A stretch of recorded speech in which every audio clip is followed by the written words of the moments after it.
une question effectivement fondamentale. Droit de choisir sa vie, droit de choisir sa mort. Ça concerne absolument tout le monde. Nous en avons déjà parlé dans cette émission à plusieurs reprises. Nous avons reçu la présidente de l'aide aux soins palliatifs, Claire Fourcade, le professeur Philippe Juvin. Nous avons reçu Jean-Dominique Boisson. Et justement, nous voulions donner la parole, après la loi donc, qui vient d'être effectivement votée à l'Assemblée nationale. Il va y avoir encore un aller-retour avec le Sénat, bien sûr, pour cette proposition de loi créant un droit à l'aide à mourir qui a été, je le rappelle, voté hier par 305 voix pour et 199 contre. Jonathan Delis, merci d'être là. Bonjour. Vous êtes président de l'Association pour le droit de mourir dans la dignité. Si je me souviens bien, ça a été créé par Henri Caillavet, hein, c'est bien ça? Oui, ça fait 45 ans que l'association existe, effectivement créée par le sénateur Henri Caillavet qui avait déposé la première proposition de loi pour une aide à mourir en 1978.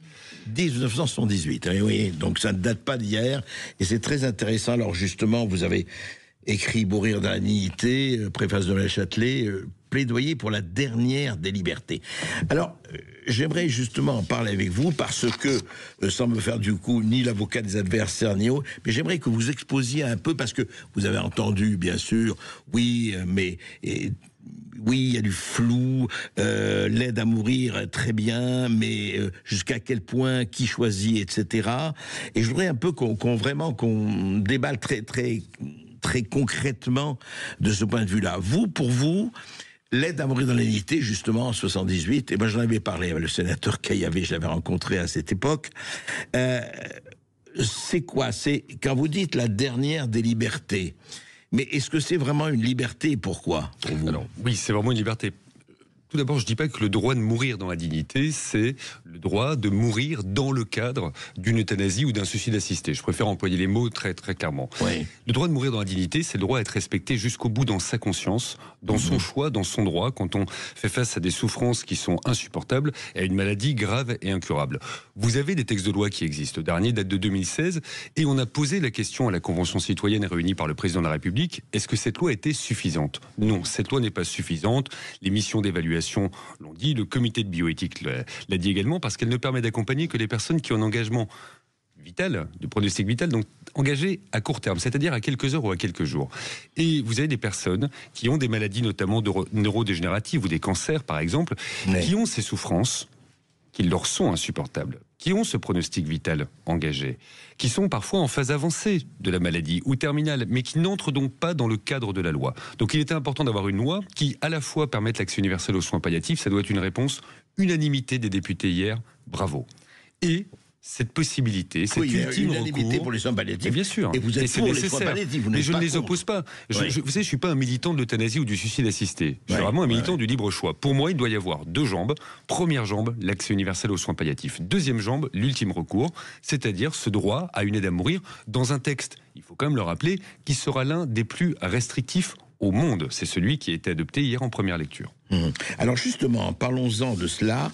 Alors je rappelle simplement, en l'état donc de ce projet de loi tel qu'il est proposition de loi, il faut l'aide à mourir bénéficiera uniquement aux personnes remplissant simultanément ces 5 conditions: avoir au moins 18 ans, être de nationalité française ou résider en France, être capable de manifester sa volonté de façon libre et éclairée, avoir déclaré une maladie grave et incurable engageant son pronostic vital en phase avancée ou terminale, et enfin présenter une souffrance physique ou psychologique réfractaire ou insupportable. C'est bien ça. C'est exactement ça. Alors, mais justement, et là, il y a quelque chose de flou, et j'aimerais avoir votre sentiment, votre réaction là-dessus.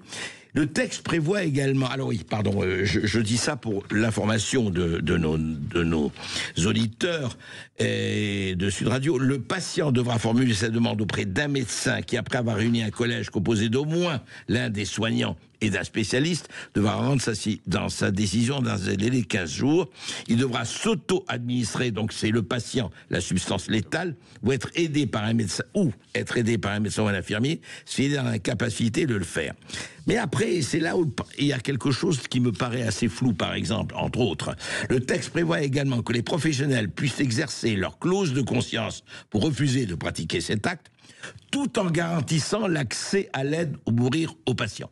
Alors là, je comprends pas très bien, parce que si, par exemple, je suis médecin, et que ma conscience, soit de croyance, soit enfin, après tout, très légitime, dis-moi, je peux pas, moi, pratiquer cet acte, mais je garantis l'accès à l'aide à mourir. Comment je peux garantir l'accès à mourir, l'aide à mourir, puisque moi, ma conscience me dicte le refus de le faire? Alors, vous avez rappelé le titre de mon livre, Plaidoyer pour la dernière des libertés. Liberté de conscience des soignés, mais liberté de conscience automatiquement des soignants. Personne ne sera obligé de demander une aide active à mourir, mais personne ne sera obligé d'accompagner dans le cadre d'une aide active à mourir.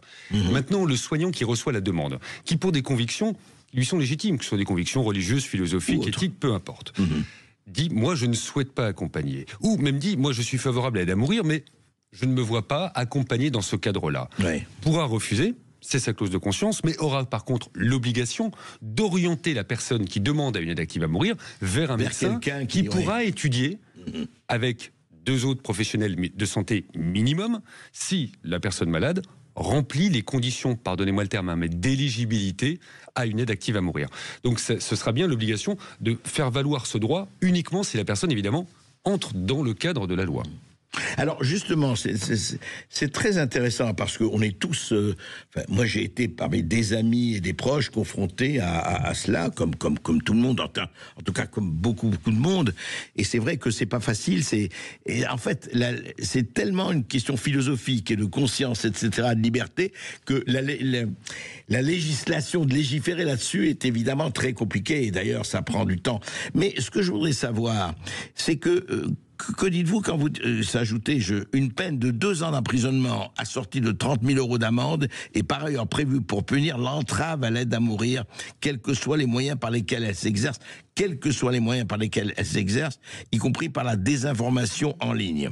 Alors, ça veut dire quoi? Ça veut dire que si moi, par exemple, je dis, écoutez, un patient vient me voir, si moi, médecin, etc., ce qui est évidemment pas le cas, je dis, écoutez, moi, je peux rien faire, pas question, et si je ne peux pas augmenter quelqu'un parce que ma conscience, j'estime qu'un médecin, ce que j'ai entendu cela, hein, qui aide un patient, en fait, il le tue, et moi, ma conscience m'interdit cela. Donc, je suis passible de 2 ans de prison et de 30 000 € d'amende? Non. M. Berkoff, mais je vous remercie qu'on prenne un peu de temps sur ce délit d'entrave, parce que c'est important. Le délit d'entrave, il est calqué sur celui de l'IVG. Vraiment, c'est exactement le même. Le délit d'entrave, ce n'est pas remettre en cause la clause de conscience des soignants. Le délit d'entrave, ce n'est pas remettre en cause la liberté d'expression. Si vous êtes opposé à l'aide à mourir, vous pourrez toujours le dire demain. Si vous êtes opposé à l'aide à mourir et vous voulez dire à quelqu'un, ce n'est pas la solution, quelqu'un qui pourra entrer dans le cadre de la loi, tu devrais plutôt regarder sur les soins palliatifs, etc., le délit d'entrave ne s'applique pas. Le délit d'entrave, il faut vraiment le lire. C'est soit en perturbant l'accès aux établissements où l'aide à mourir pourrait être pratiquée, soit s'en prendre à des soignants, soit s'en prendre à de la famille, c'est-à-dire formuler des menaces. Oui, ce sont des pressions morales ou psychologiques. D'accord. Je vais vous prendre un exemple. Nous avons des associations qui manifestent contre l'aide active à mourir. Vous avez une prière de rue il y a quelques jours qui s'est passée devant l'Assemblée nationale de catholiques, représentées par différentes associations qui peuvent être Alliance Vita par exemple. Si demain vous aviez une association, Alliance Vita pour la citer, qui décidait de s'enchaîner à des portes, à des grilles d'un établissement hospitalier pour empêcher des soignants d'entrer ou des personnes qui souhaiteraient être accompagnées dans le cadre d'une aide active à mourir. C'est ça le délit d'entrave. Ce n'est pas évidemment dire on va mettre des gens en prison, des soignants en prison parce qu'ils pensent différemment d'autres. Alors on va continuer ça, c'est fondamental, c'est pour ça qu'on prend le temps d'en parler après cette petite pause. 0826 300 pour ceux qui veulent répondre. À tout de suite. Sud Radio, c'est votre... Et nous continuons notre conversation, c'est tout à fait passionnant, avec Jonathan Denis, président de l'association pour le droit de mourir dans la dignité. Et nous voyons un peu ce qui se passe justement, parce que, et vous le savez très bien, il y a quand même... Et encore une fois, il y a toujours du flou, et quand il y a du flou, il y a un loup, c'est pas évident de légiférer. 2 choses quand même. Le temps. Je donne un exemple où à l'Oregon, ils appliquent le droit de mourir dans la dignité dans l'État américain de l'Oregon. Simplement, j'ai vu ça pour quelqu'un de très proche, il lui demande 3 fois en 4 mois, c'est-à-dire qu'on revient, on lui dit, est-ce que vous êtes toujours décidé à, etc., etc., etc. Or, le délai ici n'est pas du tout le même. Le délai ici de retour du médecin, c'est 15 jours. C'est-à-dire que le médecin qui a reçu la demande devra faire un retour sous 15 jours. Ensuite, il y aura... Mais honnêtement, c'est une pas réflexion. beaucoup, 15 jours, Jonathan Denis. Alors, il faut bien comprendre que nous parlons de personnes qui sont au bout du bout. Ce sont des personnes qui demandent à entrer dans le cadre d'une aide active à mourir. Mais c'est pas parce qu'ils demandent à entrer dans le cadre d'une aide active à mourir que le médecin reviendra dans les 15 jours pour leur dire oui, vous entrez dans les conditions d'éligibilité, que les personnes iront au bout. On voit par exemple en Belgique que vous avez des personnes qui entrent dans ce cadre de parcours d'une aide active à mourir et qui sont simplement rassurés de savoir que, in fine, si vraiment elles n'en pouvaient plus, alors il y a cette possibilité. Sachant que dans le texte français, si vous avez fait votre demande, qu'elle a été acceptée, que vous étiez donc éligible, et que 3 mois plus tard, il n'y a pas eu de réalisation de l'acte, alors on reprend depuis le départ. Le médecin devra réétudier la conscience et la volonté manifeste et éclairée. Et jusqu'au bout, absolument jusqu'au bout, on vous demandera si c'est vraiment ce que vous souhaitez. C'est bien pour ça aussi que les parlementaires ont fait un choix, c'est l'auto-administration, vous l'avez rappelé, c'est ce que j'appelle le suicide assisté. Ouais. Et seulement si la personne est incapable de faire physiquement le geste, alors un médecin, un infirmier ou un infirmière pourra pratiquer une exception d'euthanasie. Voilà. Mais c'est bien jusqu'au bout s'assurer que la personne dise oui, c'est ce que je souhaite. Et alors justement, parlons de ça. D'abord, c'est le médecin qui s'assure que cette personne, par exemple, est en pleine conscience, elle n'est pas déjà passée à un stade où elle est incapable. Vous savez, je ne parle même pas de l'abus de faiblesse, je parle d'incapable de décider par elle-même, parce que vous savez très bien c'est pas, je dirais, qu'à un certain stade de maladie ou d'avancée, soit de cancer, que ce soit, eh bien, elle n'est plus capable de décider. Comment être sûr de la décision? Et par exemple, moi je trouve que il y avait quelque chose qui me paraissait, en tout cas à l'amendement, par exemple, vous savez, tous les gens atteints de maladies neurovégétatives ou qui sont, vous savez, psychiatriquement très très affaiblis, est-ce qu'ils ne devaient pas sortir de cette épure? Alors, ils sont exclus. Il y a 2 choses. Il faut savoir déjà que la souffrance psychologique seule ne permettra pas de demander une aide active à mourir. C'est très clairement marqué dans la loi. D'accord. Les personnes atteintes de troubles psychiatriques ou dont le discernement est gravement altéré par une maladie n'entreront pas dans le cadre de la loi. C'est marqué. Ensuite, vous posez la question sur les médecins. C'est 3 professionnels minimum de santé qui entrent dans cette collectivité. 3 professionnels minimum. Ouais. Le médecin qui reçoit la demande, un médecin spécialiste de la pathologie, un aide-soignant, un auxiliaire, et il peut y avoir psychiatre, psychologue, il peut y avoir tout autre professionnel de santé, il peut y avoir des proches qui peuvent être interrogés. Vous vous doutez bien que derrière, tout va être extrêmement cadré et que nous n'aurons pas des médecins assassins en France comme il n'y a pas de médecins assassins en Belgique, aux Pays-Bas, en Espagne ou dans d'autres pays qui ont légiféré avant nous. Et s'ils ont un doute, si in fine ils ont vraiment un doute sur cette conscience, sur cette volonté éclairée, libre et éclairée, il y a des recours possibles. Et ils peuvent, par exemple, si on parle de tutelle ou de curatelle, se rapprocher derrière d'un juge des contentieux pour être certain que les choses sont faites. Et s'il y avait une tutelle ou une curatelle, il y a aussi cette possibilité de se rapprocher évidemment de la personne qui est tuteur. Alors, Jonathan Denis, vous parlez, c'est très bien, je ne dis pas en rousseauiste, en pensant que l'homme est naturellement bon et que la société le rend peut-être moins bon. Mais écoutez, il y a quand même 2 choses à aborder. Primo, le médecin qui dit, attendez, d'abord 3 choses. Les sociétés d'assurance, enfin je vais accuser personne, qui disent mais écoutez, en fin de vie, regardez ce que ça coûte à la sécurité sociale, regardez le déficit terrifiant. Bon, c'est vrai, c'est terrible, mais enfin pour 6 mois de plus ou 1 an de plus, c'est pas, là je parle pas d'assassinat ou même de meurtre ou tout ça, mais bon, qu'est-ce que vous voulez, il est en fin de vie, il en a pour 6 mois, etc. Est-ce que ça ne peut pas, je ne dis pas que ça joue, mais est-ce que ça ne peut pas jouer? Deuxièmement, l'abus de faiblesse, et parlons franchement, et malheureusement on le sait, des héritiers qui attendent effectivement dans un certain nombre de cas, peut-être pas le pactole, mais quand même un héritage non négligeable, qui vont dire bon, écoutez, regardez dans quel état il est.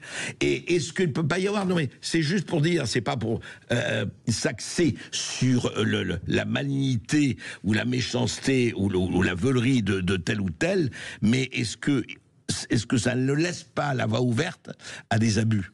Les abus, toujours. Alors, les dérives ont déjà lieu chez nous parce qu'on n'a pas de loi. Je vais y revenir 30 secondes si vous voulez derrière. Mais vous disiez, si ils demandent, si ils disent, attends, on reprend bien le début du texte de loi, c'est la personne malade et uniquement la personne malade qui demande à pouvoir bénéficier d'une aide active à mourir. Et alors, je rappelle les garde-fous, les conditions d'éligibilité, les minimum 3 professionnels de santé, l'obligation pour le médecin qui reçoit la demande de s'assurer que toutes les thérapies ont été évoquées avec la personne, qu'elle puisse avoir accès aux soins palliatifs de manière effective si elle le demande, qu'elle ait accès, ainsi que ses proches, à un psychiatre ou un psychologue de manière effective si elle le demande. On lui parle évidemment, qu'on lui présente les possibilités d'être qui va mourir. Alors c'est pas une question d'être rousseauiste ou pas. Maintenant oui, effectivement, je crois en la bonté de la nature humaine, mais je fais confiance. Je fais confiance dans les médecins. Les médecins français ne vont pas être différents des médecins étrangers, et donc ils arriveront à le faire. Maintenant, pourquoi je vous parle des dérives. Moi, je me suis engagé dans ce combat parce que j'ai accompagné mon père clandestinement en France dans le cadre d'une euthanasie, parce que ses souffrances étaient insupportables, parce qu'il était atteint d'un cancer généralisé et qu'il voulait éteindre la lumière. Il a fallu que nous trouvions le médecin, le bon médecin, entre guillemets, qui accepte de l'accompagner. Je me suis tu sur ce secret. Au-delà du poids du deuil, il y a le poids du secret. Et c'est terrible, je vous assure, Monsieur Berkoff, ce poids du secret. J'ai attendu que ce médecin décède pour pouvoir en parler publiquement. Mon histoire, il y en a des centaines et des milliers qui la partagent. Donc cette loi, elle va protéger les soignants et les soignés. Écoutez, merci Jonathan Denis. En tout cas, vous avez présenté effectivement ce côté, enfin cette loi.